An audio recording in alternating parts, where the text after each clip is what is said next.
Namaste friends. First of all, and as always and forever, all my best wishes for you.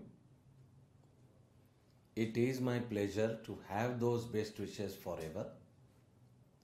It is even a greater pleasure to share those best wishes with you. I am starting by taking this pleasure, this honor of wishing you all the very best. This talk is focused on how to give excellent interview. The focus of this interview is on UPSC interview, but the principles would hold good for any interview anywhere in the world, so India included. Therefore, I am also taking pleasure to congratulate you for having cleared UPSC main exam.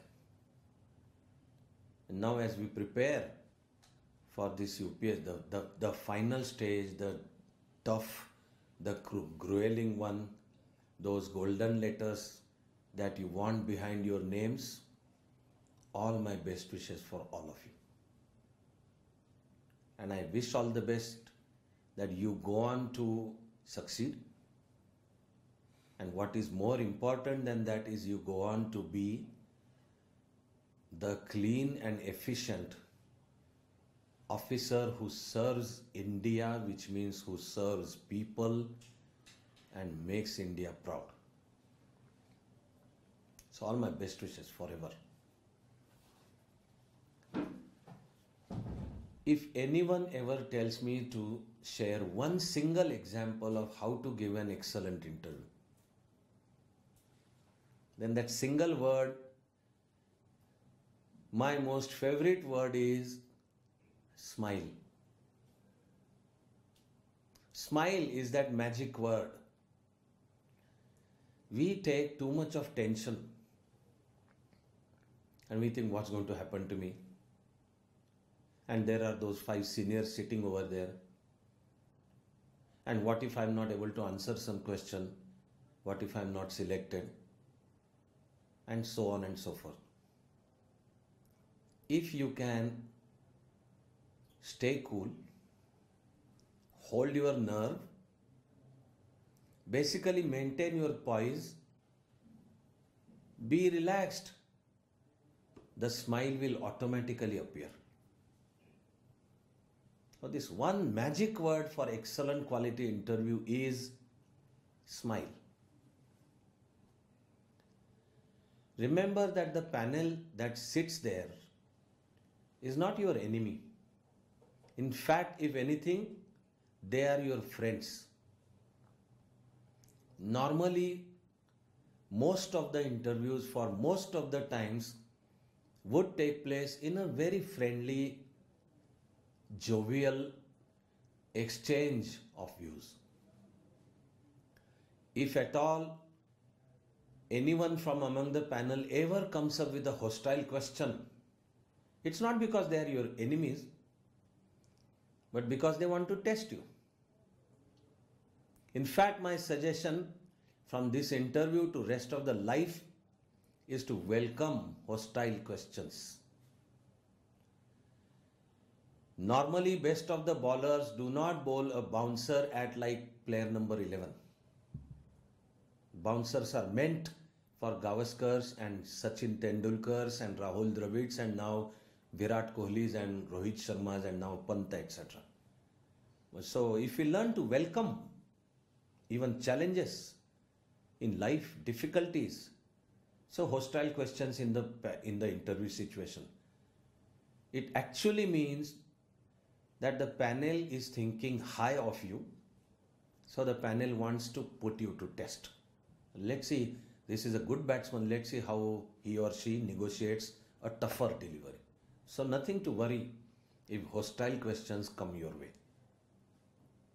Similarly, also remember that actually interview means it's a selection process. As far as UPSC is concerned, prelim and mains, they were processes of elimination. So like million people might fill up the form, best of the brains in India.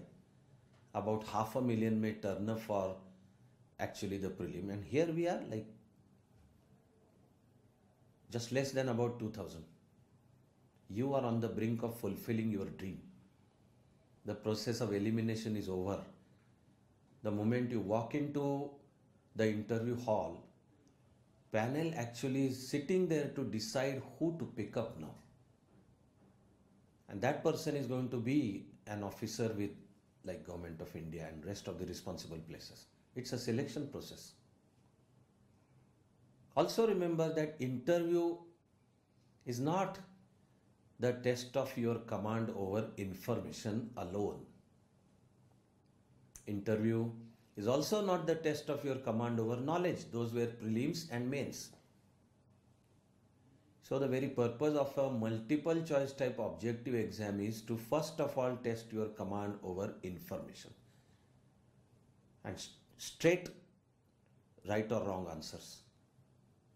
Your thinking capacity is also put to test in prelims, but the main purpose is anyone who wants to go on to be officer must first of all base whatever opinion one forms, views forms, not on prejudices or anything, but on solid rational ground, and that you have like data to substantiate. So prelims.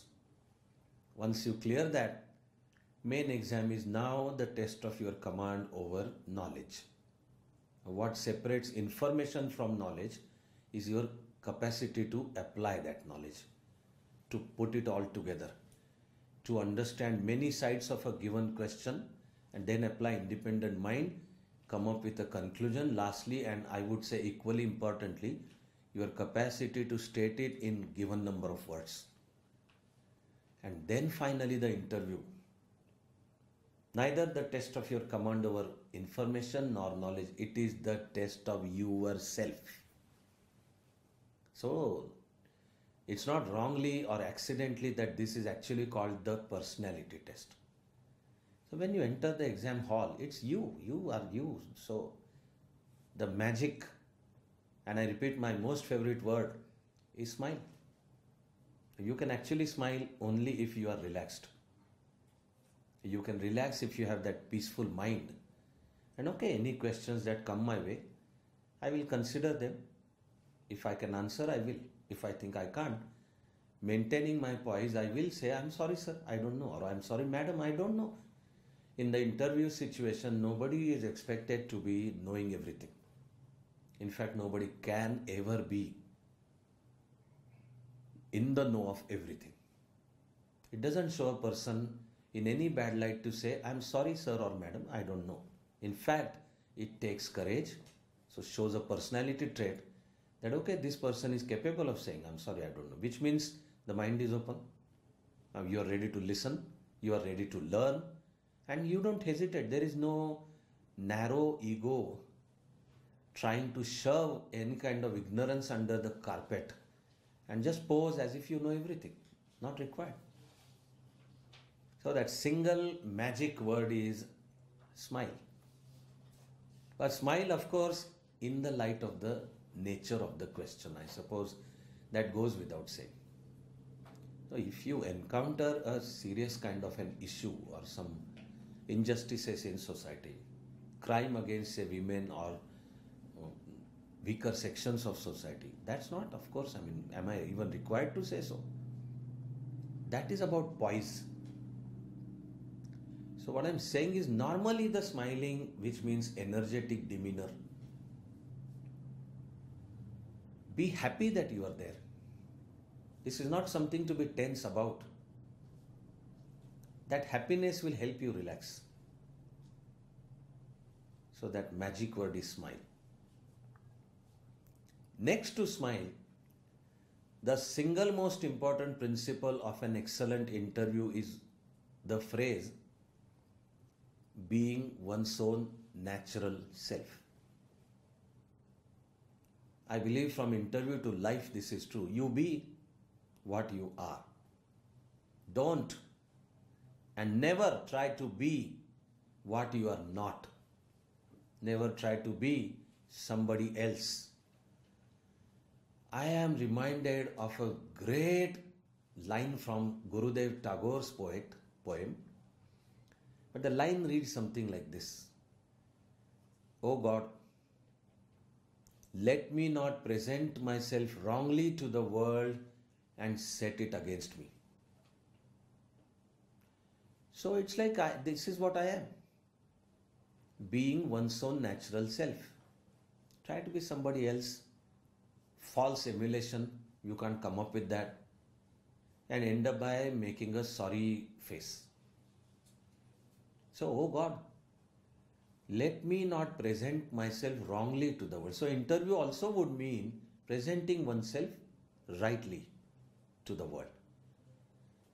Although I have worried that, okay, Gurudev does say, let me not present myself wrongly to the world and set it against me. What if I present myself rightly to the world and set it against me?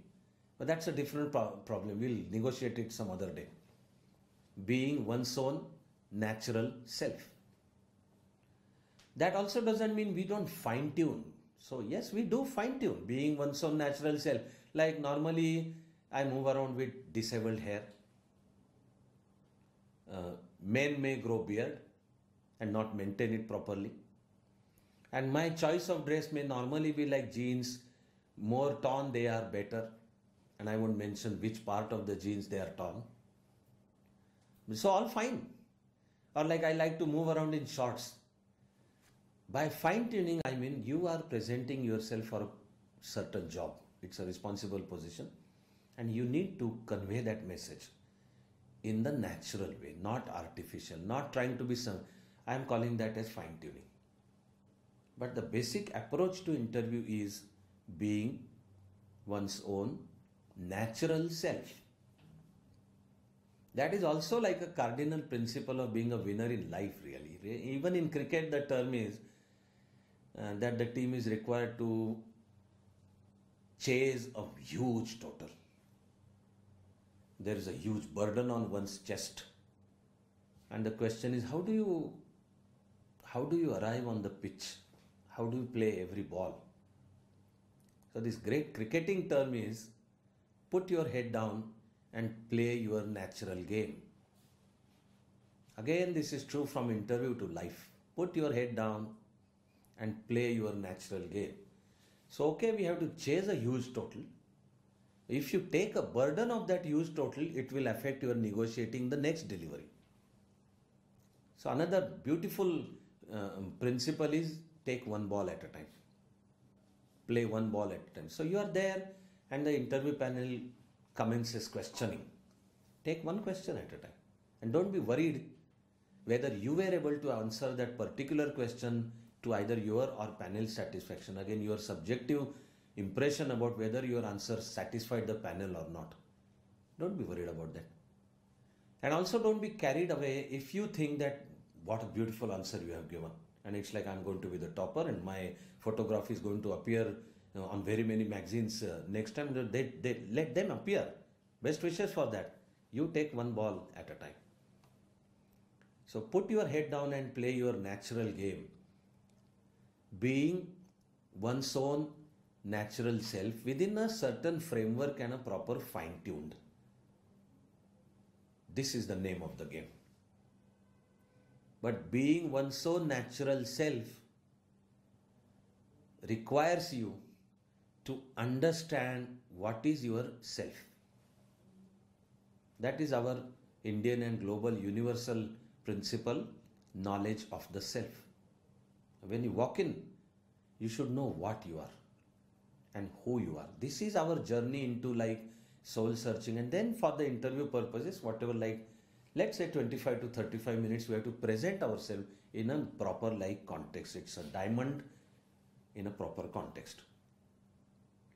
So next to smile, I use 3 cardinal words. One is self. My second word is honest. And by honest, I am not only referring to corruption-free administration and no casteism and no narrow sectarian or like hatred towards any section of society, etc., etc. That is there, that's a must.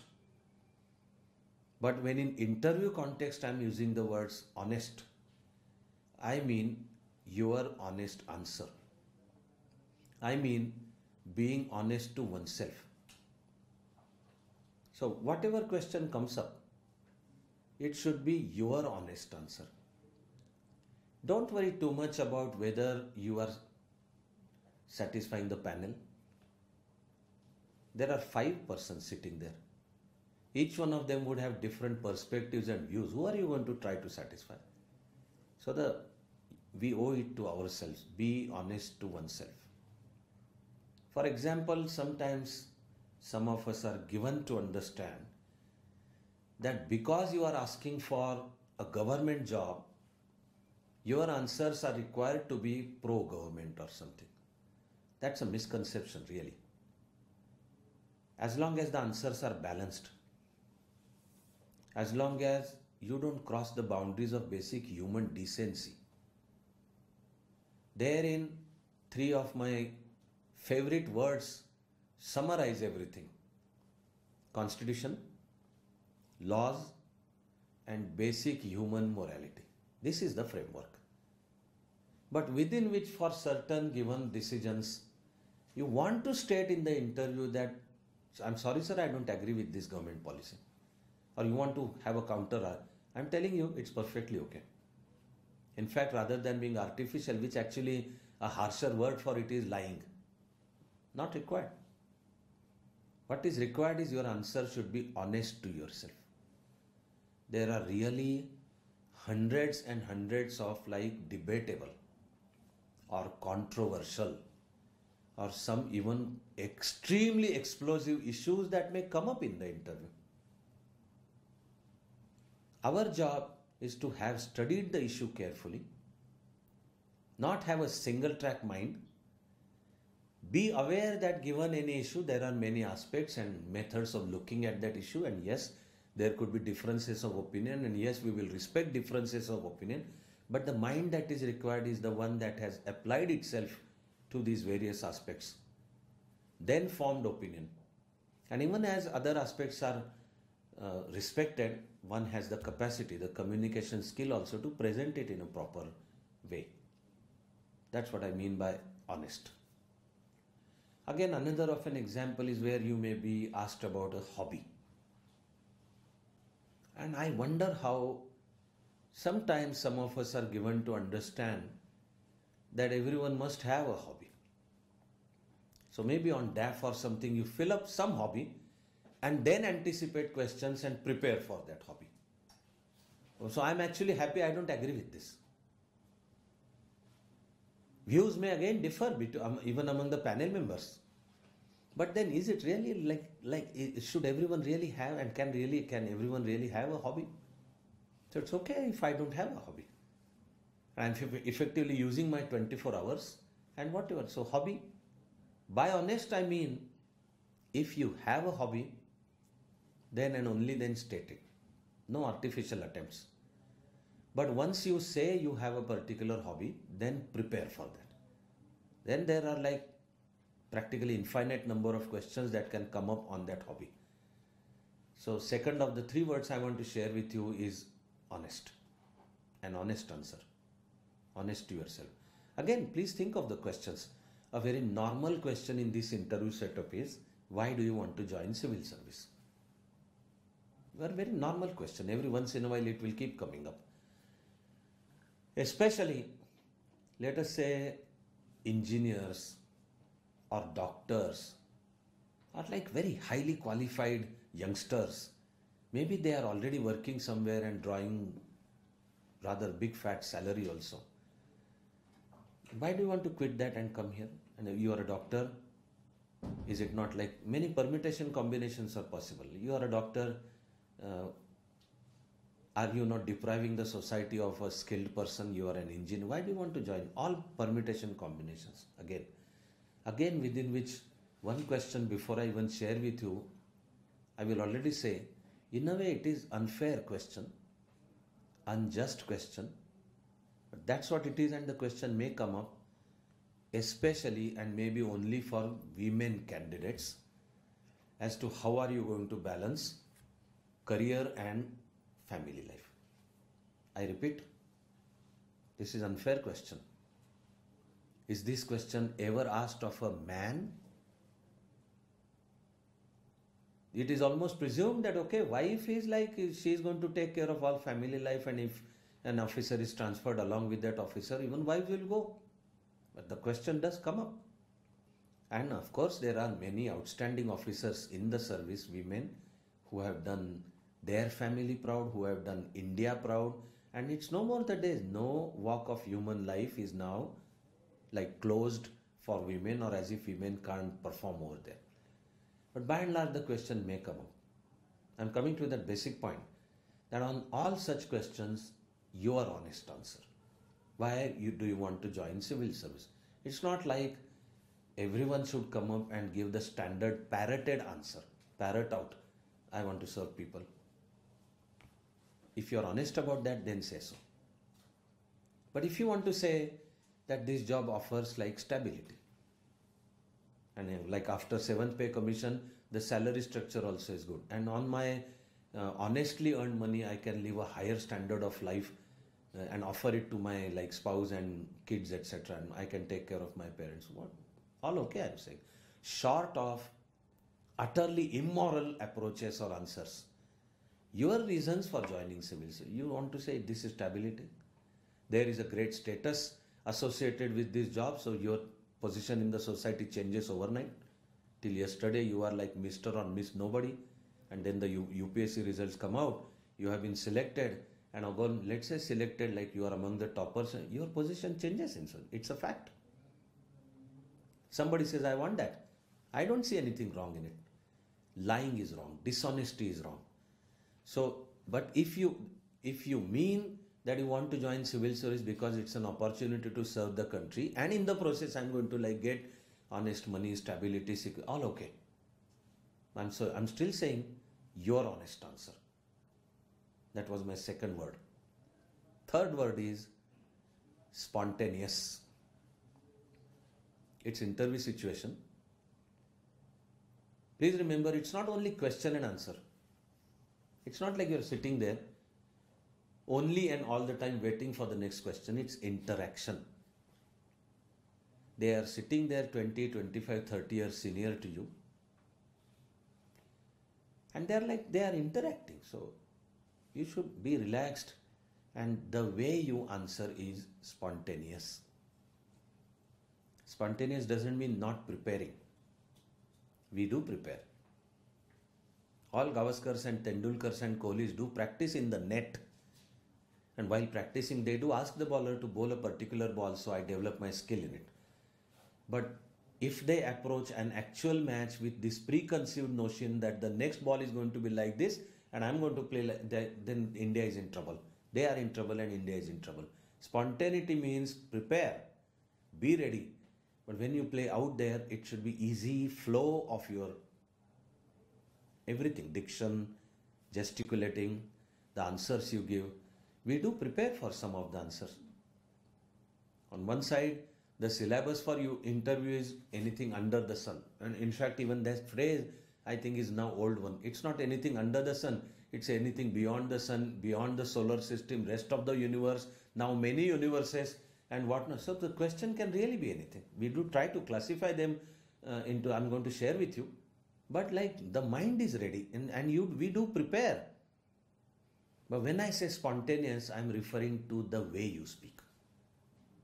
By spontaneous, I mean not preparing. By spontaneous, I mean the way you speak in an easy way.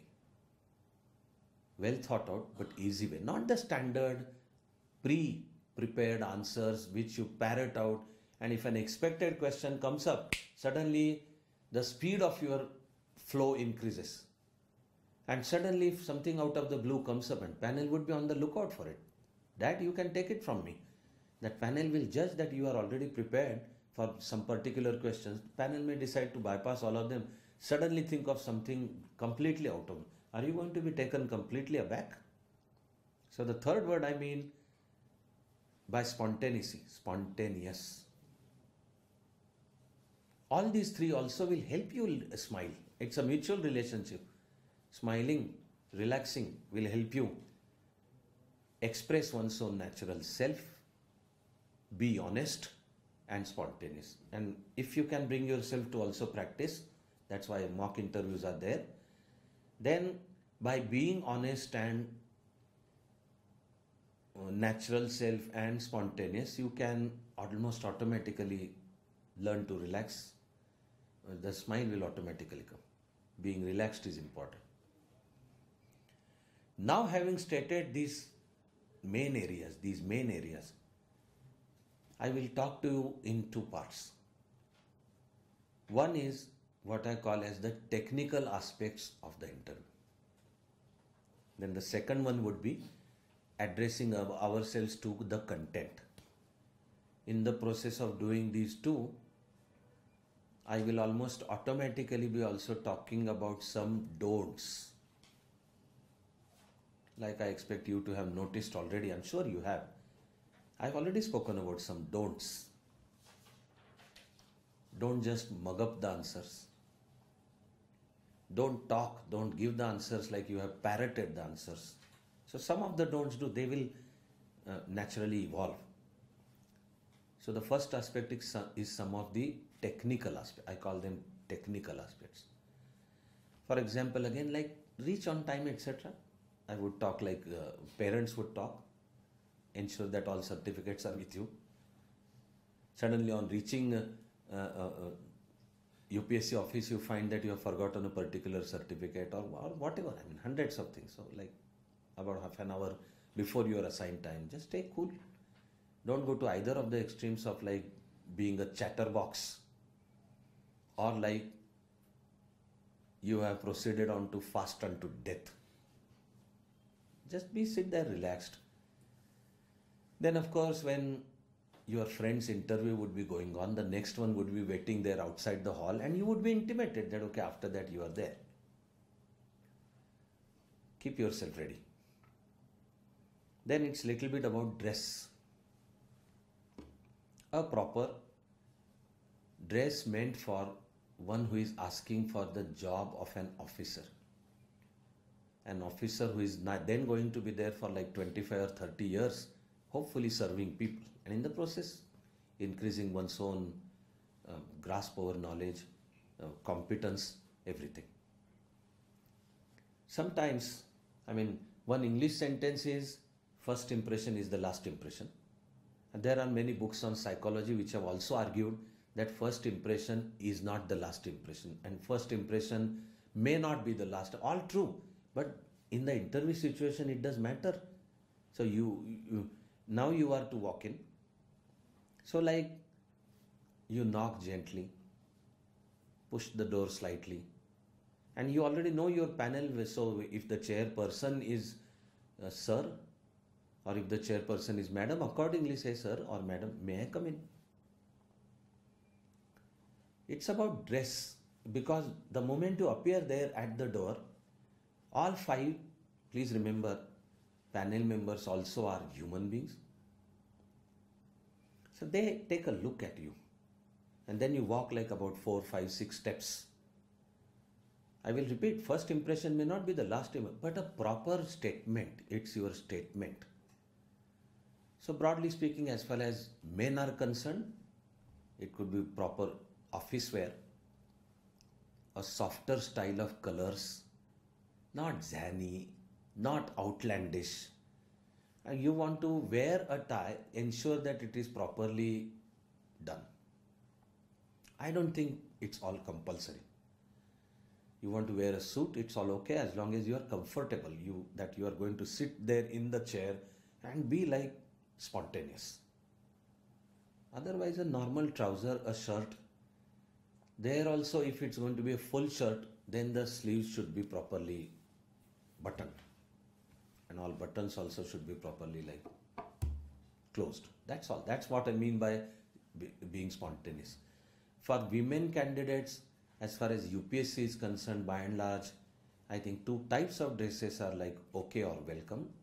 The standard Indian national I would say, beautiful dress that has been going on for like thousands of years, the sari, with also proper color scheme and statement of a professional, or what is generally described as Punjabi dresses. I would say by and large, maybe our government sector is not yet ready for like skirt blouse or the pantsuit. The corporate sector may be ready for it. So it's only that within that proper context, being properly dressed. So okay, it's your turn. All our best wishes. Knock at the door. May I come in, sir or madam? Walk a couple of steps and remember to greet. It's wish. And it could be you are most welcome to say good morning, good afternoon, etc. Or also namaste. It's not mandatory that the greeting should be only in English or something. As long as what you greet is not like party political greeting. Otherwise, feel free to relax, but remember to wish. My suggestion is you should greet the chairperson first. If the chairperson is a lady, good morning or namaste, good afternoon or namaste madam. Then rest of the panel. If the chairperson is a man, gents, then good morning, good afternoon sir. And then if on the panel there is a lady member, ensure that you specifically and respectfully address her also.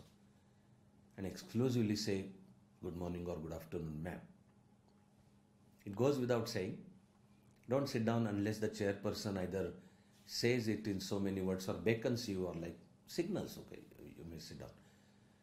Normally, even before your greeting is over, I think the chairperson is going to say, sit down. Sit down, young man. Sit down, young lady. Okay, sit down. Take your seat. Whatever. Various permutation. Remember to say thank you. And thank you, sir, or thank you, madam.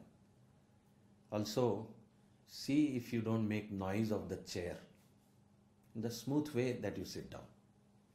Then the posture will matter, like how you sit in the chair, not your legs stretched, not wide legs stretched, and not like wildly gesticulating or also. It is like poise, the poise, both feet properly grounded with proper distance and your hands relaxed.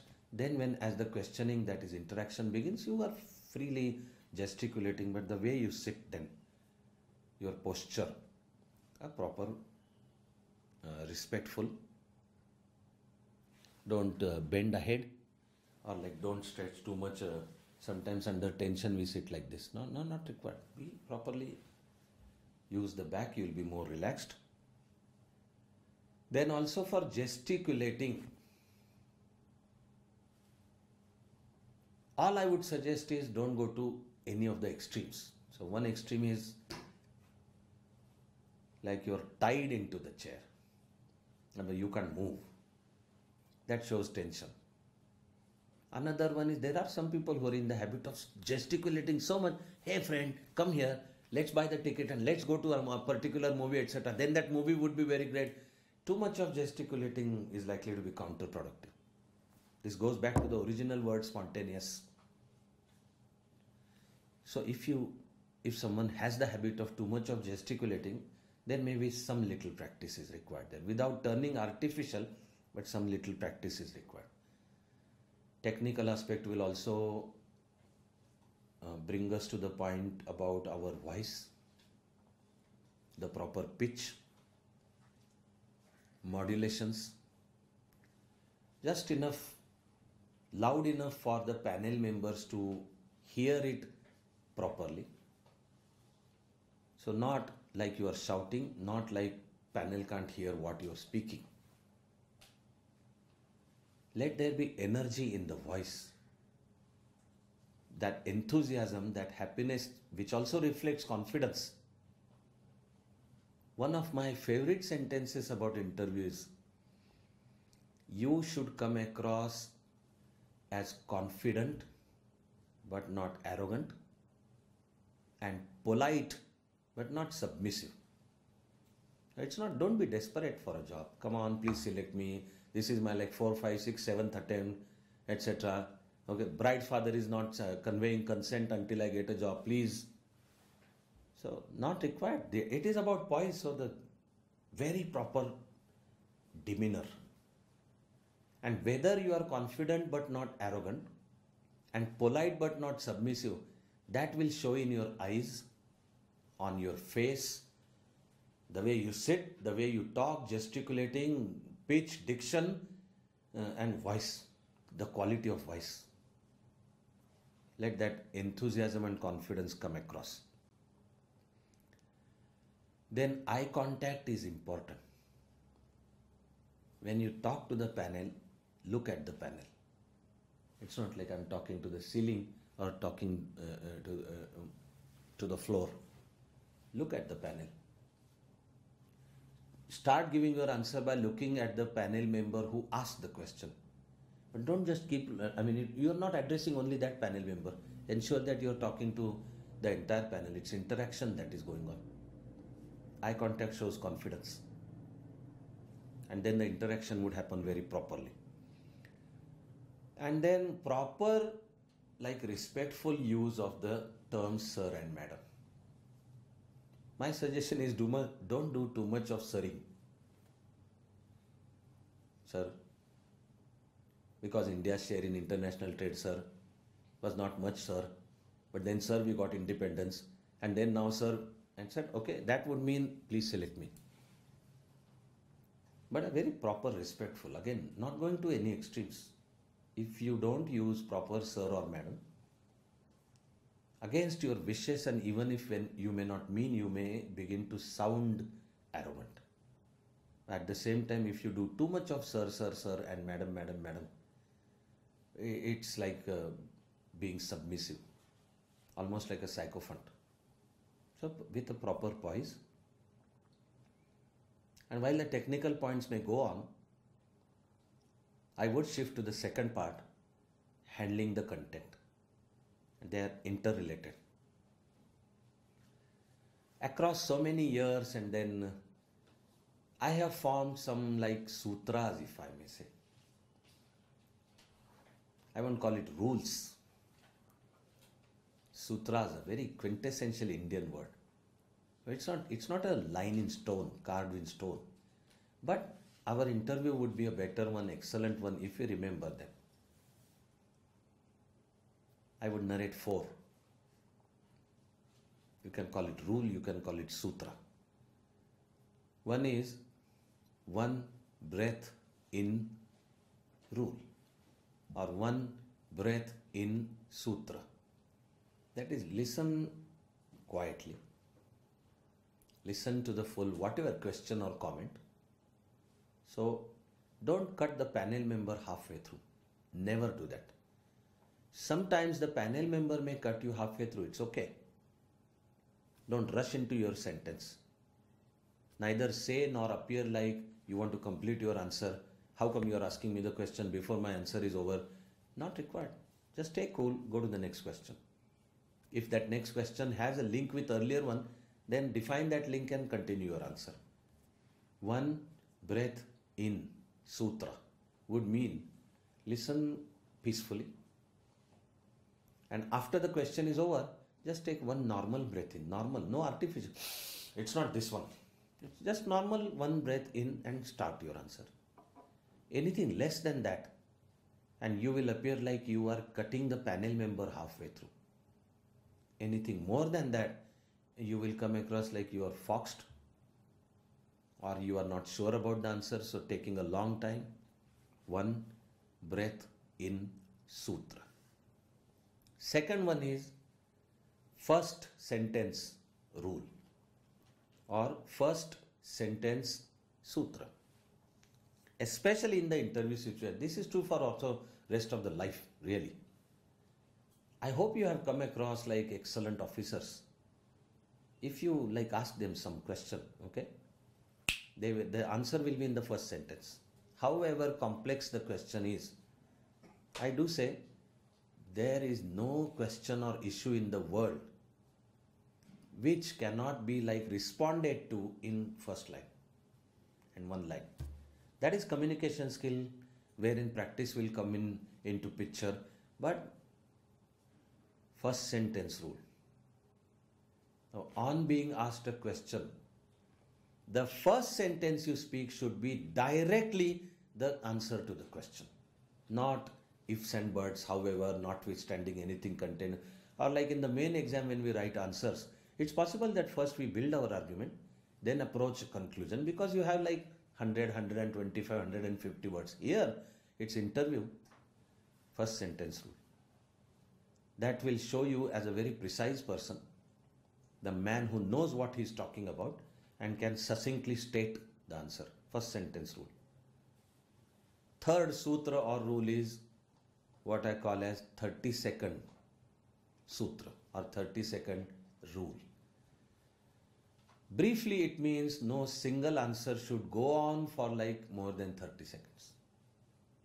I would really suggest you practice this at home, or maybe sometimes we do record and you listen, actually speaking non-stop for more than 30 seconds on one question. You will yourself begin to probably feel that the answer is becoming lengthy, verbose, and that it's not pointed. It's not like you go on and on and on in a circular fashion, never coming to a full stop and the answer. I think the panel may not give you that much of time. So somewhere the panel will cut you through. But if you develop this skill and accordingly practice of how to precisely give an answer any difficult question, but the basic one can be stated in 30 seconds. So by and large, a thumb rule or a sutra is practice and try and ensure that no single answer goes on for approximately more than 30 seconds. My next sutra is what I call as 3 rounds sutra. 3 rounds would mean, let's say, questioning begins and some chairperson or panel member posed you a question and you gave an answer. Then again the chairperson or the panel member, then he or she disagrees and they come up with a counter argument. Remember, they are coming up with a counter argument not because they are your enemies, but they want to test you. They want to see, are you aware of this angle? Are you able to respond to that? So no need to be flustered or worried, how come I stated one view and they are stating this one. But then you respond to that. 3 rounds means it's a skill, it's a communication skill, it's a, how to manage it. 3 rounds would mean on any given one particular like argument or line of explanation. My suggestion is don't just go on arguing 3 rounds. In the 3rd round, it's a skill that how you are able to properly conclude and see that it comes to a full stop. There are very many permutation combinations. If you just go on arguing and go on the same issue, I'm afraid you will begin to sound quarrelsome or argumentative. They are not welcome unless you are selected in the service. Until the point of selection, proper answers. This character attribute is important also there in the service, but coming up as a quarrelsome person, an argumentative, extending an argument is different from being argumentative. So that is that balance. And if one can draw an average in the interview situation, it is on any given like 3 rounds. And how you like properly conclude, that is a skill. There is no single answer or single line for that. Is a skill really.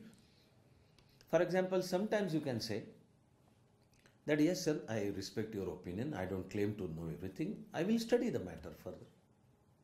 Sometimes if it is honest, it goes back to the original principle of honest. If you honestly feel what the panel member said is right, then you can say, sir, I agree. And I'll correct myself. There are very many. None of this will reduce your marks. In fact, trying to bluff another is never bluff. Don't bluff. If you don't know the answer, stay cool and say, I'm sorry sir, I don't know. Bluffing will cost you, even cost you marks. You can guess sometimes. But that too, my suggestion is, please make it clear to the panel, sir, I'm not sure, but I guess. And then the answer, so and so. So not bluffing.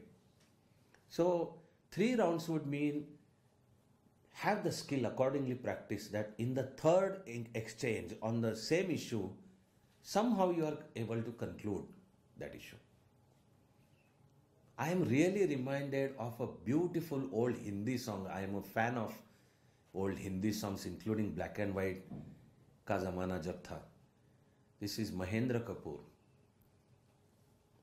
And that time when songs used to have beautiful poetry. So the line says, original song is Chalo ek baar fir se ajnabi ban jaye hum dono. So my best wish is you don't have to encounter this situation. You get the life partner of your choice. No question of Chalo ek baar fir se ajnabi ban jaye hum dono. But the one stanza says, वो अफसाना जिसे अंजाम तक लाना न हो मुमकिन, उसे एक खूबसूरत मोड़ देकर भूलना अच्छा. That story, वो अफसाना, which cannot be brought to a particular conclusion, जिसे अंजाम तक, a consequence, an end product, we are not, उसे एक खूबसूरत मोड़ देकर, find out another path, भूलना अच्छा. No point in quarreling, no point, you just go on fighting, no point, you don't stand to gain anything. I do believe this is a principle important for life too, unless there are extreme matters of principle over there, like for example national unity and democracy and equality. But 3-round sutra, so a skill that you can conclude a particular discussion in 3 rounds. Then my next point is we can understand interview in 4 stages. I'm saying understand, I'm not saying each interview will have 4 stages. I'm saying also when we prepare and accordingly enter the hall, we can perceive the interview in 4 stages. Now, the first stage is like initial warming up or breaking of the ice, so to say. You enter the exam hall, wish, greet, sit down, say thank you. Initial questions begin, first stage. Second stage is a takeoff. Right now warming up is like complete. Pace of questions also increases and you are taking those questions. Third and the crucial stage of the interview will be the plateau. And now free-flowing interaction has begun. Questions may come from any direction, any question. Again, out of blue suddenly. An earlier question could be something about science and technology, and suddenly the next question could be who introduced like Persian etiquettes in Delhi Darbar. Anything, absolutely anything, current event, and then suddenly your biodata-based question. That's the skill, that is of not being flustered, being able to play like, again a cricketing term would be change of pace. Suddenly there is a change and you are able to negotiate that ball properly. So the third is that plateau, freewheeling goes on. And the last one would be summing up. You will begin to see in the body language of panel members, like rest of the 4 other than chairperson, maybe they put their paper down, or maybe they start looking at the chairperson, because now it's up to the chairperson to conclude. So the chairperson also, the way chairperson speaks, the voice may change, and finally the chairperson actually says, okay, thank you, young man or young lady, thank you, that's our time. Don't keep arguing or saying anything once you are like being seen off. Again, without making the noise of the chair, probably stand up, say thank you sir, or have a great day, and then walk out. Please remember that your interview does not start with the first question and it does not end with the last answer. Your interview actually starts when the previous candidate has come out, and your interview ends when the next candidate enters the hall. So are you ready there when you have to walk into the interview hall? How do you walk in? And after the chairperson indicates that now the interview is over, how do you say thank you? How do you stand up? How do you turn back? My suggestion is like take 2 steps back facing them, wish them. Wish them. I remember one of our like students, and that happened to be 8th of March. And there was a lady member on the panel. So when the interview was like over, the chairperson signaled. He said thank you. He said thank you, madam. And then he turned towards the lady member and said, Happy International Women's Day, madam. I will say as long as it is all honest, mind you, not concocted, not artificial. But suddenly it's a very different touch, and you showed how you are aware, at the same time respectful and egalitarian towards women. And you remember it was International Women's Day. Some such, I would say, lovely or beautiful thing. Take 2 steps back, then turn. The way you open the door, and do you shut it, bang it behind you, or it automatically gets banged, or you're careful that it doesn't bang. All of it is going to matter, even 1 mark. And all of us know that it's that competitive. So the interview is also over after you vanish from the eyesight of the panel, mind you, until it is. I must tell you, one of my most favorite serials, actually, why am I saying one of my, the most favorite serial is Friends. I recommend it to everybody. So in the latter season, there is one particular interview by Chandler. And Phoebe has taken a lot of practice. And Phoebe says, just don't be Chandler and everything will be okay. And then Chandler has practiced it, given that interview. It's excellent. But after the interview is over, his penchant for cracking jokes. And of course, we know that he stands to, we have a hearty laugh, but Chandler will stand to lose that job. We want this job. So the interview is not over until you walk out. And now my last part of the talk is the essence, the kind of questions. We can, to some extent, anticipate, get ourselves ready, and still keep the mind ready for absolutely any kind of question. We can classify kind of questions that can come our way. So first of all, of course, we will remember that absolutely any question can come our way.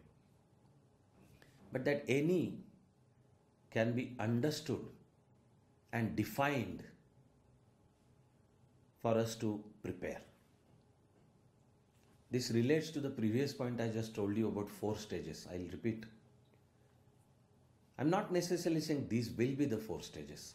We can understand interview in these 4 stages. One of the reasons I'm suggesting this is because you can actually skillfully maneuver your interview. Well, the term maneuver is not really like value-free term, almost a pejorative. I'm not saying artificially manage. I'm saying the way you respond to questions, you can shift the interview to your strong points. It goes back to knowledge of the self, being one's own natural self. And then in order to be one's own natural self, you need to know what is your natural self. Now, if you know that, then depending on the questioning, you can skillfully bring your interview onto your strong points. I remember another offer, like a topper, and by now that person is an excellent officer also. His first choice was police service. And on being asked, why do you want? He said, it's a service to the country. And the panel, somebody started saying, oh, anybody comes up and answers like this.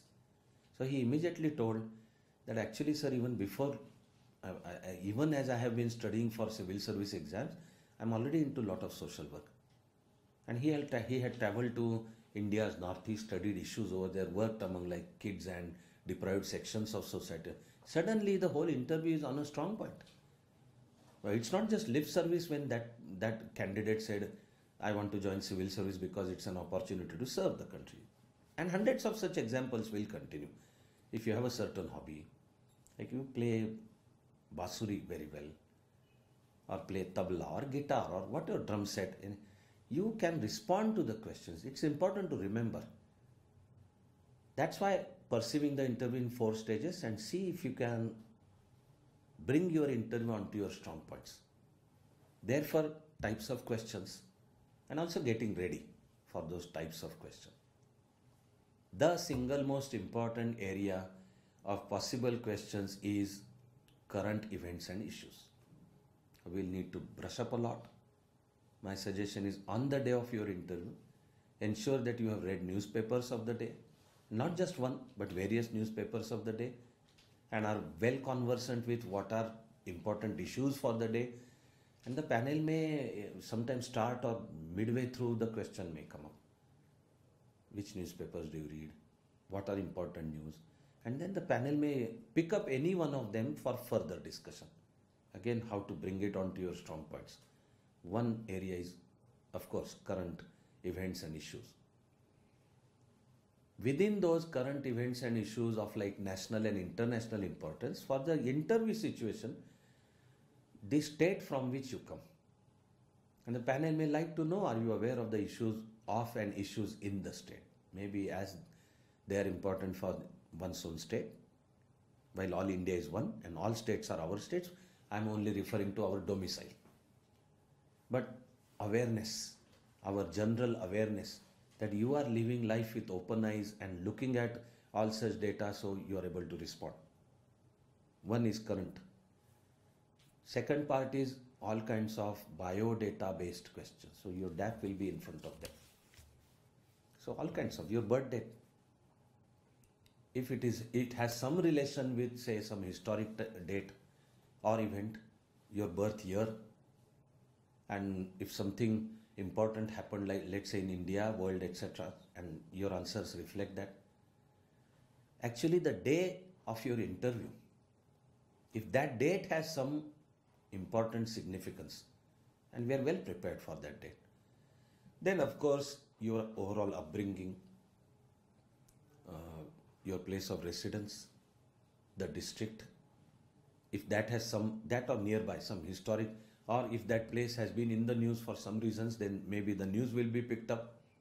Then your school and college, again, if they have, there are many colleges in India which have great historic importance. They have played a great role.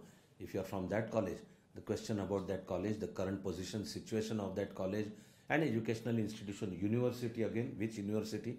Again, some different universities are known for different reasons, like with respect to some of the universities, the naming issue, what name to give, has created some social, they have a certain social background, or so all kinds of biodata based questions. My suggestion is, I would say brush up your graduation subject.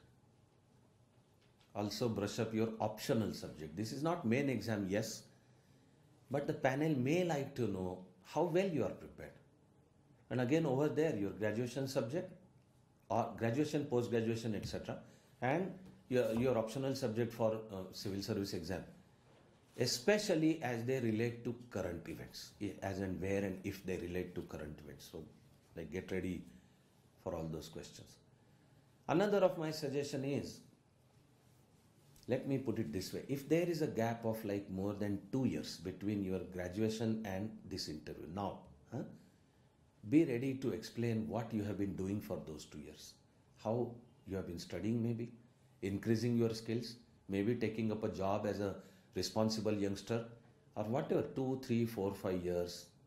A similar point is, if this is your attempt number 2 or anything more than 2, then get ready to respond to a query as to how you improved yourself, how you changed your performance with every next attempt, because that is going to show the mind that learns from previous experiences and steps up the performance. So these all kinds of biodata based questions. I'm including possible hobby in biodata based questions also. Like I said, honestly, if you have a hobby, then of course develop, but be prepared for that hobby. If you don't have a hobby, just be ready to respond to the question and explain what are, like how you live your life, spend 24 hours which are there for every human being ready for that. Next area is to be ready for the services of our choice. Especially my suggestion will be top 3.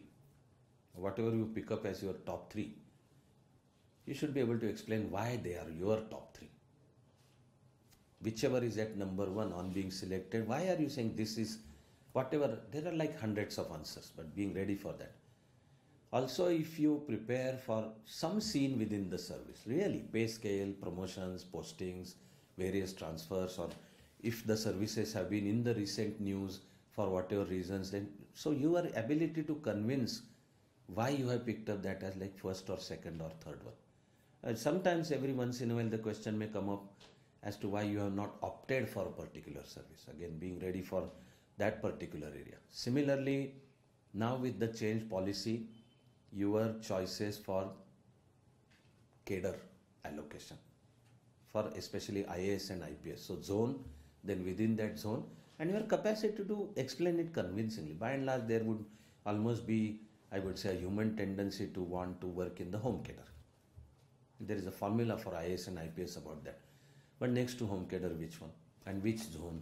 And whatever are your reasons, etc. I would suggest you normally, allow me to repeat, here from interview situation to literally the life, let us have positive reasons for doing whatever we are doing. We are doing this thing not because we don't want to do something, but because I want to do this. It relates to your choice of service and cadre.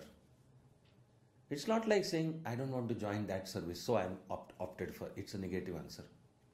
You should come across like you are well studied and offering a positive reason why you think also maybe your personality, your upbringing, or your character trait, and you want to pick up one particular service. But please ensure that there are no negative reasons for whatever you explain, which degree, what optional subjects, what are your likings and dislikings, etc. So service, and it relates to our choice for cadre. It's like saying, I don't want this particular cadre. I must tell you, my dear friends, it pains me really. All India is one. And when we appear for civil service exam, we should be ready to work anywhere, because all India is one. All states are our states. But unfortunately and sadly, it pains me. There are some states in the country where like many officers don't want to work. Maybe problematic. Are they not part of our country? Is it always for somebody else to then try and take that risk? So it is your answers, I suggest, reflect all India character. And like, yes, you are ready to work anywhere. We are required to learn the language because all languages are our languages. But we are really one.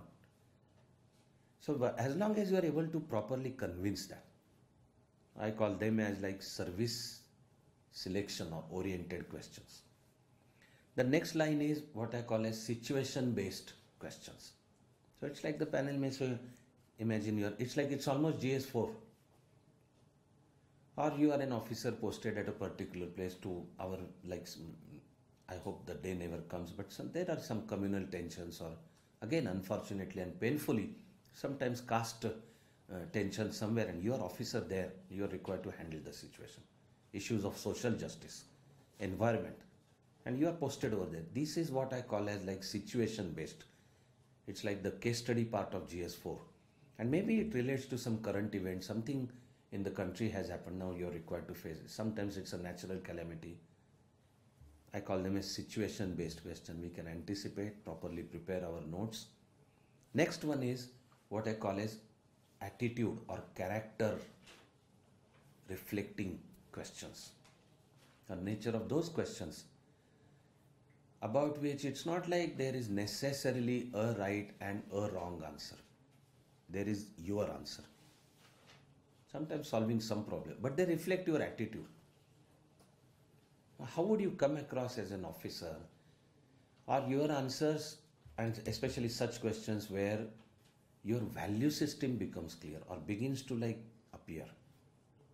And some what I call as universal values, of course enshrined in our constitution, and that your answers honestly reflect those values. This is attitude. They show your attitude towards working in the civil service, various challenges that come our way, as long as they are again honest answers. So my dear friends, as I wish everything best for you, I'm choosing to close with one homework, if I may say. Kind of, you can prepare this.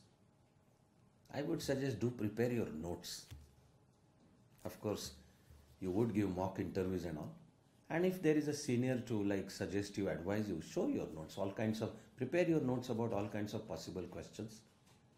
And again, not parroting, but yes, what is the way of answering them? Not artificial answers. Spontaneous ones, yes. But like I said, we practice playing a beautiful cover drive wherein the ball is dispatched to a boundary.